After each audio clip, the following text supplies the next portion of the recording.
찰스 블론딘이라고 하는 무명의 줄타기 고개사가 뉴욕타임스에 이런 광고를 했습니다.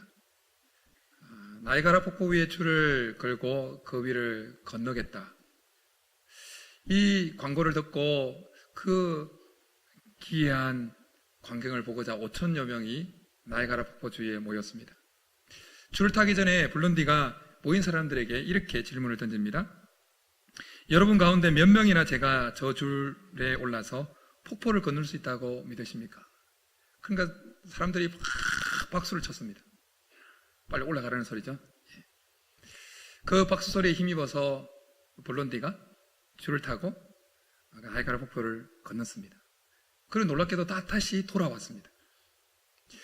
그리고 또다시 블론디는 외발 자전거를 타고 충마를 위에 올리고는 눈을 감고 또 나이가라 폭포 위를 건너갔다가 왔습니다.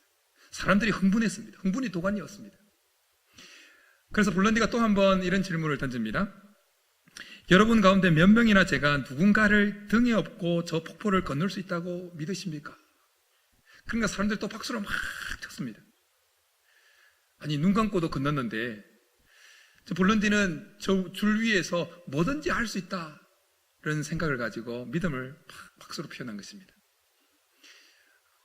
열광의 도가니였습니다. 그런데 다음 질문, 블론디가 던진 다음 질문 때문에 그 분위기는 완전히 찬물을 끼얹은 것처럼 싸해졌습니다. 이런 질문이었습니다. 그럼 누가 제 등에 업히겠습니까? 등에 업히어서 막 할 수 있다고 하니까 박수를 막 쳤는데 그럼 누가 제 등에 업히겠습니까? 라는 질문에 쥐죽은 듯이 조용해졌습니다. 아무도 말을 못했습니다. 근데 그때 그 침묵을 깬 사람이 등장했습니다. 제가 하겠습니다. 블론디의 친구 워싱턴이라고 하는 친구였습니다. 그래서 워싱턴은 유일하게 고개사, 외줄 타는 고개사 등에 업혀서 나이가라 폭포를 건넜던 유일한 사람으로 기록되고 있습니다. 사람 속에 가득한 것은 어떤 형태로든지 밖으로 표출되어집니다. 드러납니다. 블론디가 누가 제 등에 업히겠습니까? 라는 질문에 사람들이 이 블론디의 능력에 대한 믿음을 가지고 있는 것처럼 말했지만 실제로는 그 어떻게 반응을 보이느냐를 통해서 그들 속에 그 블론디의 능력에 대한 믿음이 얼마나 있는지 드러났던 것처럼 말입니다. 우리 속에 가득한 것은, 사람 속에 가득한 것은 드러나게 되어 있습니다. 흘러나오게 되어 있습니다. 예수님은 이 사실을 오늘 우리가 읽은 본문을 통해서 너무나 잘 말씀해 주고 있습니다. 오늘 예수님은 어린아이가 읽어도 바로 캐치할 수 있는, 바로 알 수 있는 아주 단순한 사실을 말씀하시면서 그 사실을 확장시켜서 이 사실을 우리에게 알려주고 있습니다.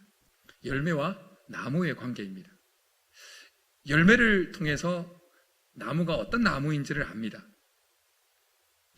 그런데 열매가 주는 또 한 가지 중요한 기능이 있습니다. 그것은 나무가 어떤 상태인지를 알려주는 것입니다. 열매를 보면 그 나무가 어떤 나무인지를 알지만 또 한편으로는 그 나무의 상태가 어떤지를 알게 해준다라는 것입니다. 그래서 예수님은 44절에서 아주 단순하게 이렇게 말씀하십니다. 나무는 각각 그 열매로 아나니 가시나무에서 무화과를 또는 찔레에서 포도를 따지 못하느니라. 그런데 예수님께서 열매로 그 나무를 안다고 하시는 이 말씀 속에는 나무의 종류를 안다기보다는 오히려 그 나무의 상태를 안다는 의미가 더 강하게 들어가 있습니다. 그래서 예수님이 이 사실을 더 부각시키기 위해서 가시나무에서 무화과를 딸 수 없고 찔레에서 포도를 딸 수 없다고 말씀하신 것입니다. 그래서 43절 처음부터 이 말씀하실 때 이렇게 말씀하신 겁니다. 못된 열매 맺는 좋은 나무가 없고 또 좋은 열매 맺는 못된 나무가 없느니라. 못되다, 좋다, 이것은 상태를 나타내는 형용사입니다. 사과나무에는 사과가 열립니다. 그러나 모든 사과 나무에 열리는 사과가 다 똑같지는 않습니다. 어떤 나무에 열리는 사과는 알도 굵고 맛도 좋습니다. 그런데 어떤 나무에 열리는 사과는 크기도 작고 맛도 그렇게 좋지 맛있는 것이 아닌 사과도 있습니다.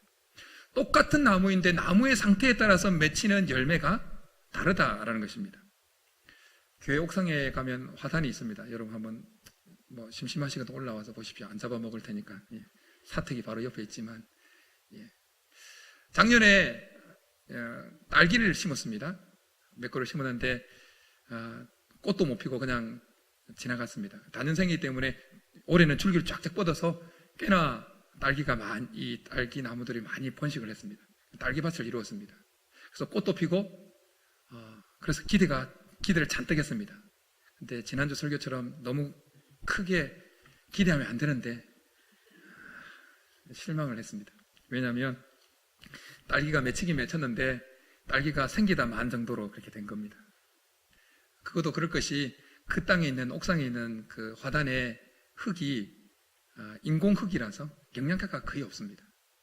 물론 음식물 심고 막 해서 어쨌든 찰지게 만들려고 하는데 한계가 있습니다. 그래서 영양가가 없는 땅에서 열매를 맺으니까 생기다 만 열매가 맺힌 것입니다. 사람도 마찬가지입니다. 똑같은 사람이지만 그 사람 속에 있는 그 사람 속의 상태에 따라서 그 사람의 삶에 맺히는 열매가 다릅니다. 그 사람 속에 무엇이 가득하느냐에 따라서 맺히는 열매가 다 달라집니다. 예술가들은 예술작품을 만듭니다. 화가는 그림을 그리고 조각가는 조각품을 빚습니다. 그런데 이 예술품들은 그냥 만들어지는 것이 아니라 사실은 예술가들 마음속에 가득한, 예술가들 속에 가득한 것이 투영된 결과물들입니다. 그래서 한 화가가 그렸는데도 어떤 그림은 밝은 그림이 있고 어떤 그림은 어두운 그림이 있습니다. 밝은 그림은 화가가 그릴 때 그 마음속에 밝은 것이 가득한 상태에 있을 때 그린 그림입니다. 어두운 그림은 그 화가가 그 속이 참 컴컴할 때 힘든 과정을 거치거나 그런 캄캄한 시기를 보낼 때 그린 그림입니다. 그래서 드러나는 겁니다. 그래서 이 사실을 알고 아이들 심리치료할 때 여러 가지 도구 중에 미술을 사용합니다. 미술을. 예를 들면 이렇습니다.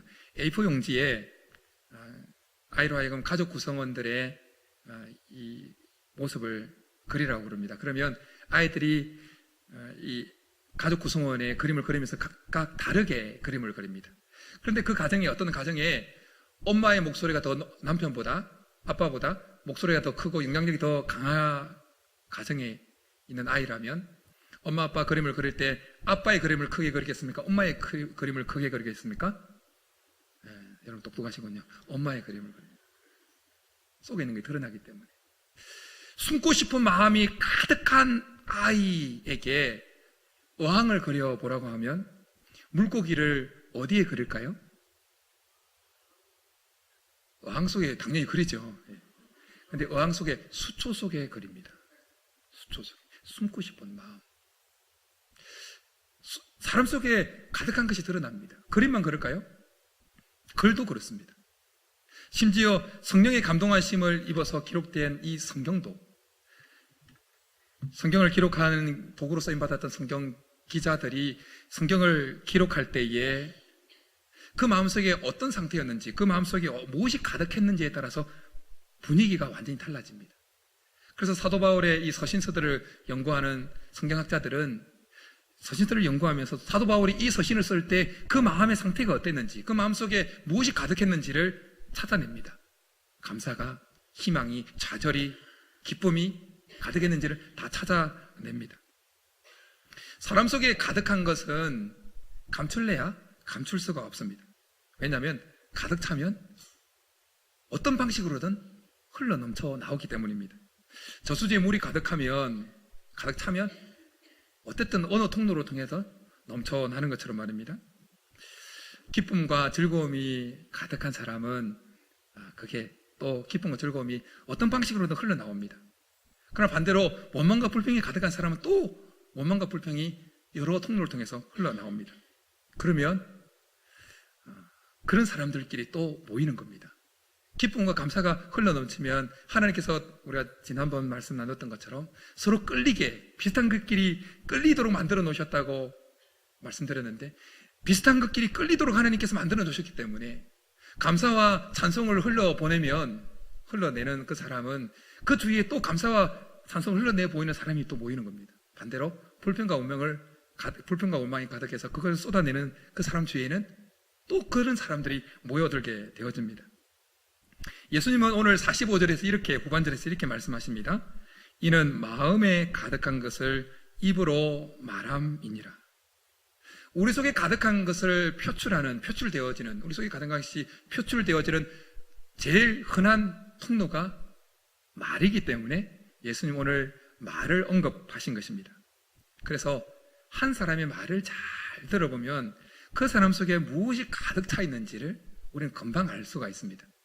감사와 찬송이 그 사람 속에 가득 차 있으면 그 사람 말을 잘 들어보면 감사가 있습니다. 찬송이 있습니다. 그러나 반대로 불평과 원망이 가득한 사람의 말을 잘 들어보면 그 사람 속에, 그 말 속에 불평과 원망이 가득합니다. 사람의 입에서 나오는, 우리가 말을 할 때 입김이 나오잖아요. 입김. 근데 그 입김을 냉각시켜서 침전물을 딱 받으면 사람의 감정에 따라 색깔이 다 다르다고 합니다. 신기하죠? 우리가 그냥 평소 아무런 감정 없이 그냥 이야기를 나눌 때 나오는 입김을 냉각해서 침전물의 색깔을 보면 무색이라고 합니다. 아무 색깔이 없어요.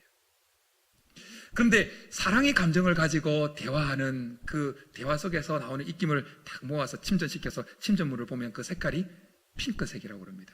그래서 핑크빛 사랑이라고 말하는지 모르겠어요. 그런데 슬픔이 가득한 상태에서 내뱉은 그 대화하는 가운데 나온 입김을 모아서 냉각시켜서 침전물을 보면 그 색깔은 회색이라고 그럽니다.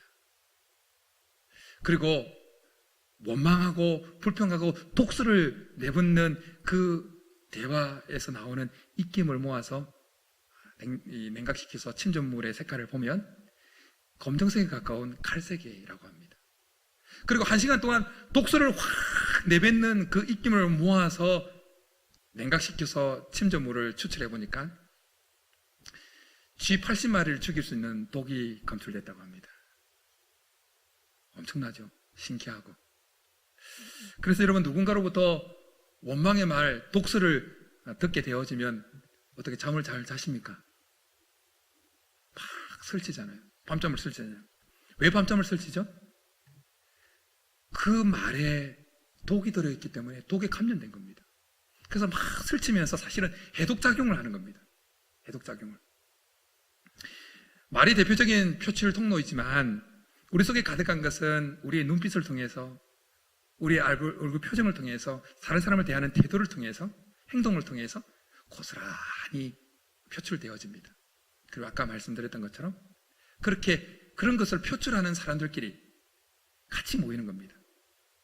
그러니까 우리가 살아가는 그 환경은 다른 사람이 만드는 것이 아니라 사실은 자기 자신이 만드는 것입니다.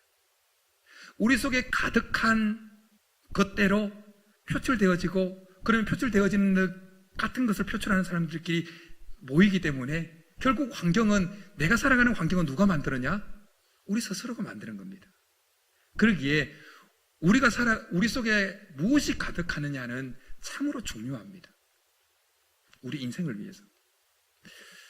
그리고 우리 속에 무엇이 가득하느냐는 그것이 밖으로 어떻게든 표출되고 투영되기 때문에도 중요하지만 중요한 이유가 또 한 가지 있습니다. 그 이유는 우리 속에 무엇이 가득하느냐에 따라서 외부에서 들어오는 것과 우리 속에 가득한 것이 상호작용을 일으키기 때문입니다. 상호작용을. 쉽게 표현하면 이렇습니다. 속에 감사가 가득한 사람, 그 사람은 외부에서 어떤 원망스러운 소리가 들려온다 할지라도 그 감사가 그 사람 속에 가득한 감사가 외부에서 들어온 그 원망스러운 것과 함께 상호작용을 일으킵니다. 그래서 외부에서 들어온 그 원망스러운 것을 중화시켜 버립니다. 그래서 누가 봐도 저 독설 듣고 저 사람 그 도끼에 그냥 죽겠구나 싶은데 잘 이겨냅니다. 왜요? 그 안에 가득한 감사가 그것을 중화시키면서 그것을 선순환시켜버립니다. 또다시. 그런데 반대로 어떤 상황을 통해서 어떤 이유에든 그 사람 속에 어떤 독이 가득하게 될 때 외부에서 아무리 희망적이고 좋은 것들이 들어와도 다 독살되어지는 겁니다. 그래서 악순환 속에 들어가는 것입니다. 그러기에 우리 속에 무엇이 가득 차 있느냐는 참으로 중요합니다. 사람들 중에 상대방 속에 있는 아픔과 상처를 잘 보는 사람들이 있습니다. 군중 속에서 히히닥거리고 그렇게 하는 가운데, 그래서 다른 사람들은 그 사람 속에 있는 아픔과 상처를 잘 보지 못하지만 유독 어떤 사람은 상대방 속에 있는, 어떤 사람 속에 있는 아픔과 상처를 잘 보는 사람이 있습니다. 왜 그럴까요? 그 사람 속에 어떤 그런 것을 볼 수 있는 은사가 있기 때문이기도 하지만, 사실은 다른 사람 속에 있는 상처와 아픔을 잘 보는 그 사람 속에 그 상처와 아픔이 있기 때문입니다. 사람은 자기 속에 가득한 것을 잘 봅니다. 하나님 그렇게 만들어 놓으셨습니다. 하나님은 사람 속에 가득한 것을, 자기 속에 가득한 것을 잘 보도록 만들어 놓으셨습니다. 그래서 잘 보이는 겁니다. 자기 속에 가득한 것이 잘 보이는 겁니다. 예수님은 오늘 우리가 읽은 본문 바로 위에 보면 도전적인 말씀을 이렇게 해주고 있습니다. 너는 내 눈 속에 있는 들보를 보지 못하면서 어찌하여 형제에게 말하기를 형제여 나로 내 눈 속에 있는 티를 빼게 하라 할 수 있느냐. 다른 사람 눈 속에 있는 티를 잘 보는 그 사람은 왜 잘 볼까요? 다른 사람 눈에 있는 티를 잘 보는 그 사람은 자기 눈에 들보를 가지고 있기 때문입니다. 자기 속에 가득한 것은 잘 보입니다. 자기 속에 가득한 것은 상대방 속에서도 잘 보입니다. 그래서 여러분 이런 경험 혹시 해보셨습니까? 시장통이나 마트나 백화점이나 좀 낯선 곳에 갔을 때 뭔가 자기가 살려고 하는 물품, 여기가 어딘지 잘 모른다 할지라도 자기가 살려고 하는 물품은 눈에 빨리 들어오는 것을 경험해 본 적 있으십니까? 왜냐하면 이걸 사야지, 이 물건 사야지, 이 브랜드를 사야지 하고 마음에 계속 생각하고 가득 차 있기 때문에 그것이 다른 물건보다, 다른 브랜드보다 더 빨리, 더 크게, 더 확연하게 눈에 싹 들어오는 것입니다. 하나님은 그렇게 우리를 만들어 놓으셨어요. 그래서 사람 속에 가득한 것, 자기 속에 가득한 것이 잘 보입니다. 그런데 자기 안에 있는 그 상처와 아픔이 어떤 상태로 있느냐에 따라서 상대방 속에 있는 그 상처와 아픔, 자기 눈에 들어왔던 상처와 아픔을 대하는 태도가 달라집니다. 자기 속에 있는 상처와 아픔이 완전히 치유되고 그 치유되고 난 그 상처에 조금 흔적이 남아있는 사람은 상대방 속에 있는 상처와 아픔을 잘 보긴 하지만, 그러나 그 상처를 볼 때 저 상처는 치유받아야 될 상처야, 품어줘야 될 아픔이야, 그렇게 받아들이게 됩니다. 그래서 여러분이 한번 좀 들어보았을 헨리 나우엔이라고 하는 영성가가 말한 그 표현을 빌리면 치유받은 치유자 역할을 감당하게 되어집니다. 그러나 자기 속에 상처와 아픔이 있는 사람, 그 상처와 아픔이 치유받지 못하고 여전히 자기에게 상처를 계속, 그 상처 때문에 고통을 받고 있는 그 사람은 다른 사람 속에서도 상처와 아픔을 잘 보지만, 그러나 상대방 속에 쉽게 보여졌던 그 상처와 아픔에 대해서 어떻게 할까요? 밀어냅니다. 왜냐하면 자기 속에 있는 상처와 아픔 때문에 자기가 당하는 그 고통도 감당 못하겠는데 자기 눈에 들어온 다른 사람의 상처와 아픔을 받아낼 여력이 없는 겁니다. 마음에 공간이 없는 것입니다. 이것은 지극히 생존 본능입니다. 그래서 밀어내는 겁니다. 속에 하나님을 향한 사랑과 신앙, 이것이 꽉 차 있는 사람은 외부에서 들어오는 세상적인 유혹에 대해서 쉽게 흔들리지 않습니다. 왜냐하면 속에 있는 하나님을 향한 사랑과 신앙이 외부에서 들어온 자극과 함께 상호작용을 일으키면서 외부 유혹을 희석시켜버립니다. 그래서 잘 이겨내는 겁니다. 그러나 속에 세상적인 것이 꽉 차 있는 사람은 조금만 세상적인 유혹이 와도 나쁘게 상호작용을 해서 나쁜 쪽으로 시너지 효과를 내어서 금방 넘어가 버립니다. 가룟 유다가 언삼십에 예수님을 팔아버렸던 가룟 유다가 대표적인 예고, 그리고 여리고성을 정복할 때에 탐심에 사로잡혔던 아간이 대표적인 예입니다. 사도 바울은 전도 여행을 하는 동안에 수많은 어려움을 겪었습니다. 우리가 잘 알고 있는 것처럼 정말 말로 표현할 수 없는 살 소망까지 끊어지는, 어떤 성에서는 돌에 맞아가지고 사람들이 죽었다고 생각해서 그냥 성 밖에 내어놓을 정도로 엄청난 핍박을 당했습니다. 그 육체적인 핍박뿐만이 아니라 동족으로부터 비난을 당했습니다. 오해를 샀습니다. 심지어 자기가 개척한 교회로부터 당신은 사도가 아니라고 공격을 받았습니다. 그런 상황 속에서도 사도 바울은 7.8개 합니다. 넘어져도 일어납니다. 그렇게 될 수 있던 비결이 뭐냐? 그 속에 예수님이 가득했기 때문이었습니다. 가득했던, 바울 속에 가득했던 예수 그리스도가 주위에 그에게 다가왔던 수많은 온갖 어려움과 비난과 그런 것들에 함께 상호작용하면서 그런 것들을 다 희석시키고 중화시켜버렸던 것입니다. 그러니까 여전히 사도 바울의 마음은 건강해서 계속해서 하나님께서 부르신 부름의 생활을 위해서 달려갈 수 있었다는 것입니다. 화학에서 우리가 상식적으로 알고 있는 것은 이 산성, 중성, 알칼리성 이런 이야기가 있지 않습니까? 여러분 기본적으로 알고 계실 텐데 우리 피가 pH 7 중성입니다. 근데 pH 7을 중심으로 해서 이게 0, 14인데 7을 중심으로 해서 또 떨어지면 산성이 되고 올라가면 알칼리성이 됩니다. 근데 우리 몸이 건강을 유지하기 위해서는 어떤 성질을 띄어야 될까요? 잘 아시네요. 똑똑하시군요. 왜냐하면 우리가 먹는 음식을 소화시킬 때 그것이 다 대부분 산성화된다는 겁니다. 산성화. 그래서 미네랄이 많이 들어있는 채소를 많이 먹으라고 권합니다. 그래서 정수기 선전할 때 이건 알칼리수다 그렇게 막 광고를 합니다. 왜냐하면 우리 몸을 약 알칼리 성질을 띄도록 계속 유지하기 위해서. 그래서 뭐 생수도 알칼리 뭐 0.8인가 해가지고 뭐 팔고 그러잖아요. 그런데 여러분, 우리 몸 속에 유일하게, 우리 몸 세포 중에 유일하게 산성을 띠고 있는 세포가 하나 있습니다. 무슨 세포일까요? 암세포입니다.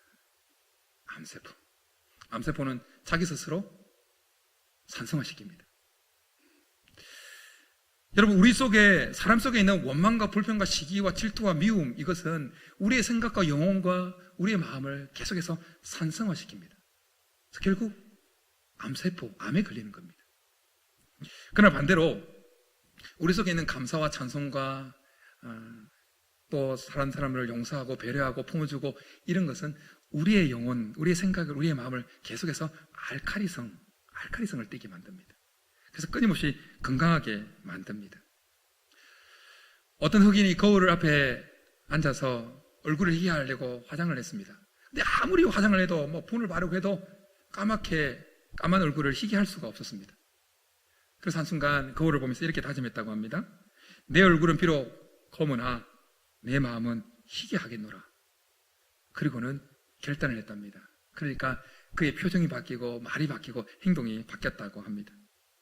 사랑하는 여러분, 우리 속에 무엇을 가득 채워야 하겠습니까? 우리의 생각과 우리의 마음과 우리의 영혼 속에 무엇을 가득 채워야겠습니까? 오늘 말씀을 들으면서 야, 내 마음에, 내 속에 무엇을 가득 채워야겠다는 다짐이 일어나십니까? 할 수만 있거든 긍정적인 것을 채울 수 있기를 바랍니다. 인간적인 메시지로 마인드 컨트롤을 해서 긍정적인 것을 채우는 차원이 아니라 하나님과 하나님의 능력을 공급받으면서 긍정을 끊임없이 채우십시오. 마인드 컨트롤을 해서 긍정을 채우는 것과 하나님과 하나님의 능력을 공급받아서 우리 속에 긍정이 채워지는 것은 차원과 근원이 다릅니다. 우리 하나님 어떤 분이십니까? 무에서 유를 창조하신 분이십니다. 죽은 자를 살리시는 분이십니다. 홍해를 가르시는 분이십니다. 없는 것을 있는 같이 부르시는 분이십니다. 모든 것이 합력하여 선을 이루시는 분이십니다. 미래와 희망을 주시는 분이십니다. 그 하나님과 그 하나님의 능력이 우리 속에 가득 채워지면 채워질수록 우리 속에는 끊임없이 긍정이 늘어납니다. 그리고 부정은 끊임없이 밀려납니다. 그러면 우리 속에 있는 아픔과 상처는 치유될 것입니다. 그러면 헨리 나원의 표현처럼 우리는 상처 입은 치유자가 될 것입니다. 오늘 예수님께서 45절에서 말씀하신 이 말씀에서 우리는 아주 중요한 사실을 하나 발견하게 되어집니다. 그것은 뭐냐면 우리 마음에 들어온 것은 쌓인다는 것입니다. 쌓인다. 여러분, 우리가 약을 먹고 어떤 한약을 먹고 하여튼 좋은 거, 감기약을 먹고 하면 우리 몸에 찌꺼기가, 피 속에 찌꺼기가 쌓인다고 합니다. 그런데 비타민하고 물 마시고 하면 그것이 물이 비타민을 쫙 옮겨가서 우리 피 속에 있는 찌꺼기하고 화학 결합을 해서 그것이 땀으로나 오줌으로나 이렇게 배출되게 만든다고 하는데요. 근데 여러분, 우리 마음속에 쌓이는 이 것들은 어떻게 배출시킬 수 있을까요? 우리 속에 있는 나쁜 것들, 분명히 우리가 듣고 보고 하는 모든 것들은 다 쌓이게 되어 있습니다. 그래서 예수님은 쌓은 선에서 선을 내고 쌓은 악에서 악을 낸다고 말씀합니다. 우리가 평소 듣는 것이 우리 속에 쌓입니다. 우리가 평소 말하는 것이 우리 속에 쌓입니다. 우리가 평소 보는 것이 우리 속에 쌓입니다. 우리가 평소 생각하는 것이 우리 속에 쌓입니다. 그래서 선을 보고 선을 말하고 선을 생각하고 선을 끊임없이 마음속에 쌓으려고 노력하는 사람은 끊임없이 마음속에 선이 쌓입니다. 그러나 반대로 악을 말하고 악을 보고 악을 듣고 악을 생각하면 그 속에 쌓이는 것은 악입니다. 그렇기 때문에 우리 육체 속에 남는 찌꺼기, 피 속에 남는 찌꺼기는 그 물 먹고 비타민 먹어서 배출해 낸다 할지라도 우리 마음 속에, 우리 영혼 속에 쌓이는 그 찌꺼기들, 잘못된 찌꺼기들, 그 악한 찌꺼기들은 어떻게 배출시키느냐? 그것은 좋은 것을 체험으로 밀어내는 겁니다. 선을 끊임없이 체험으로 악이 자리할 수 없도록 밀어내는 식으로 밀어낼 수가 있는 것입니다. 여러분, 최고의 선이 무엇입니까? 예수 그리스도입니다.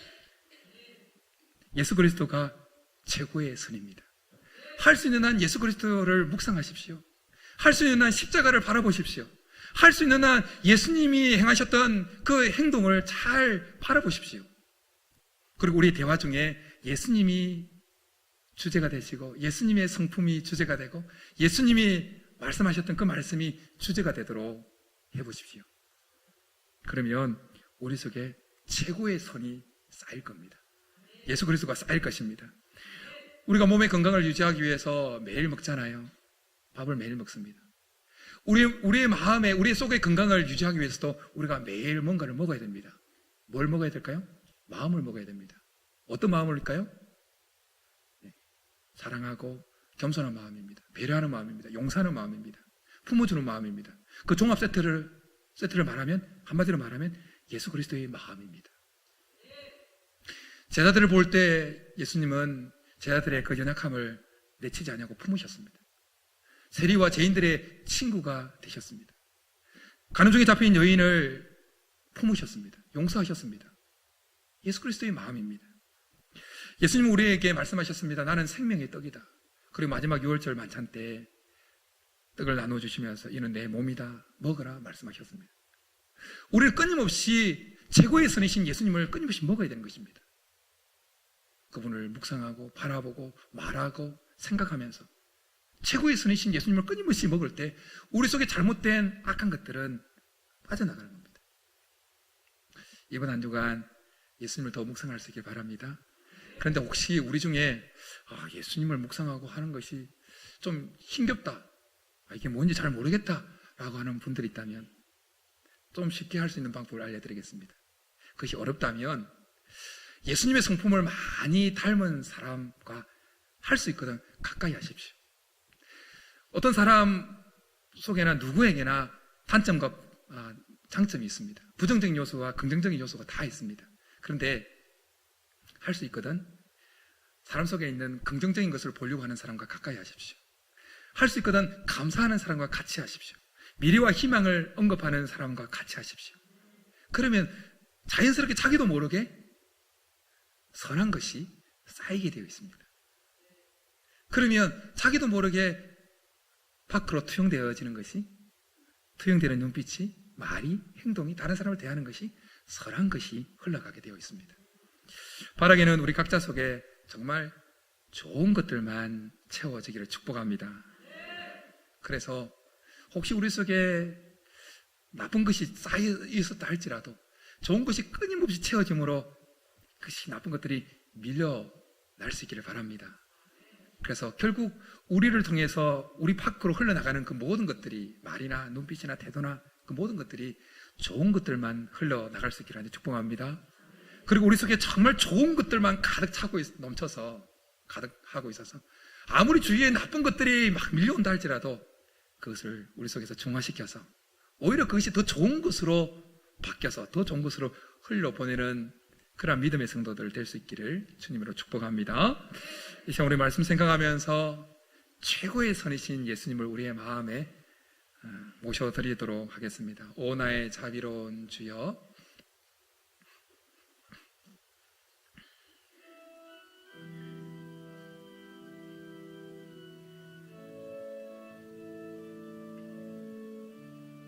오 나의 자비로운 주여, 오 나의 자비로운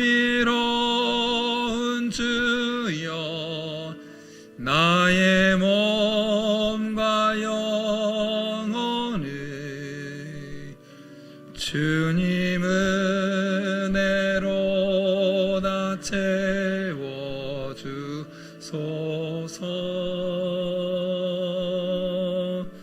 이 세상 괴로운 걱정 그시 주여 받아주시고 힘든 세상에서 인도하소서.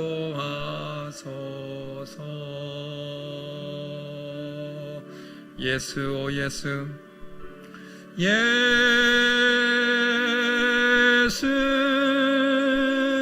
오 예수,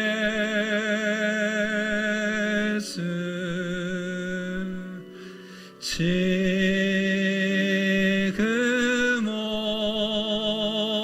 오셔서. 예수, 오 예수, 예수,